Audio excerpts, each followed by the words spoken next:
Olá, continuando com as nossas aulas de Dart Fundamentos, hoje nós vamos ver mais um laço de repetição, que é o while, tá? Então, eu já criei aqui um arquivo chamado while.dart e também já criei a função main. Na última aula, nós vimos o comando for, tá? Então, o for, ele também é um laço de repetição e ele funciona da seguinte forma: você tem aqui a variável de inicialização, a condição e depois a condição de incremento, tá? Então, e depois ele executa o que está aqui dentro desse laço, imprimindo a própria variável i. Então, vamos ver o resultado aqui. Eu só vou colocar um print aqui também para imprimir aqui, que é for, para a gente poder diferenciar depois, fica mais fácil para a gente identificar. Executando aqui, então, enquanto essa variável i for menor ou igual a 10, ele vai executar. Então, executou 10 vezes o número somando sempre 1. No while é um pouco diferente. Vamos criar aqui uma variável chamada número. Tá? E já vou colocar o valor inicial como 0 também. Então, o while ele começa com essa palavra reservada. While, entre parênteses aqui, a condição. E se número for menor ou igual a 10, ele vai executar alguma coisa. Então, eu vou imprimir o próprio número.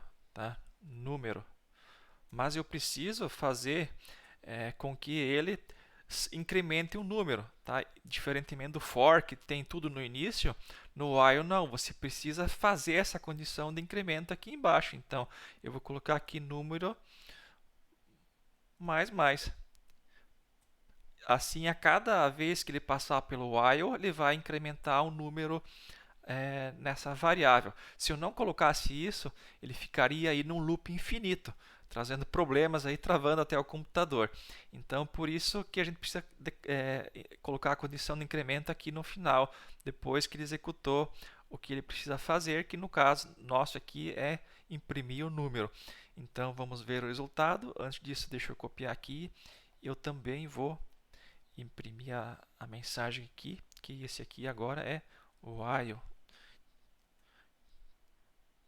Executando aqui, temos então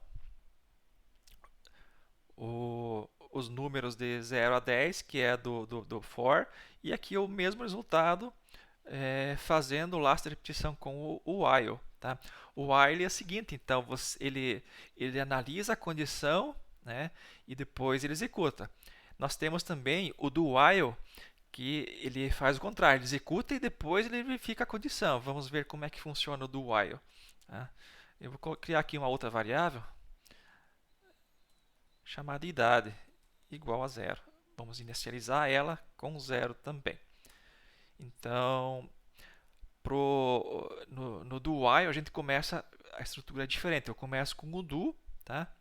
Faça alguma coisa, tá? Então, o que eu quero que faça aqui? Eu vou imprimir a idade, tá? Então, imprima a idade. E eu também vou agora somar o número na idade.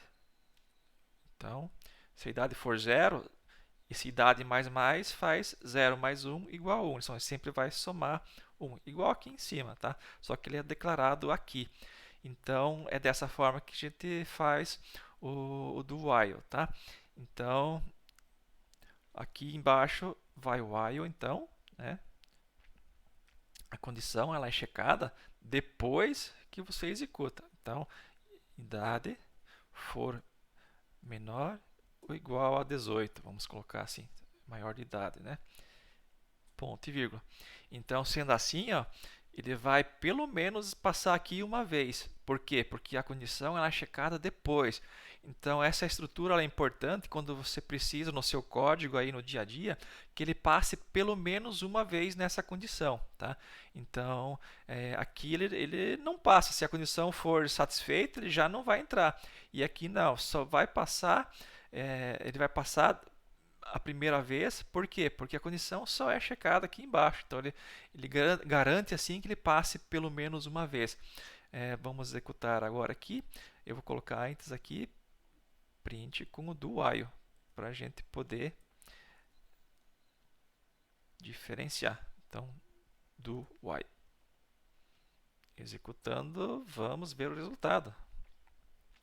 Então, aqui a primeiro é de 1 a 10 do for, 0 a 10 do while, e o do while ele passa aqui, então, enquanto for menor ou igual a 18. Tá? Então, veja aqui, enquanto a satisfação for, a condição for satisfeita, ele vai passar aqui. Digamos que eu queira que fosse só até menor ou igual a 10. Executando novamente, ele vai passar aqui no do while somente enquanto for menor ou igual a 10. Ele executa e depois ele checa. Tá? Então, a diferença do while é essa. Né? Para o while. O while ele executa somente se a condição for satisfeita de início. O do while não. Ele vai executar pelo menos uma vez, porque a condição ela é checada depois. Então, você vai ver aí no dia a dia, talvez ocorra um caso aí que você vai precisar usar esse comando do while. Né? Então, nós vimos o for, agora o while. No dia a dia, com o passar do tempo, você vai perceber qual deles é vantajoso você usar. Tá? Então, essa é a estrutura do do e do while. Espero que você tenha gostado. Nos vemos na próxima aula.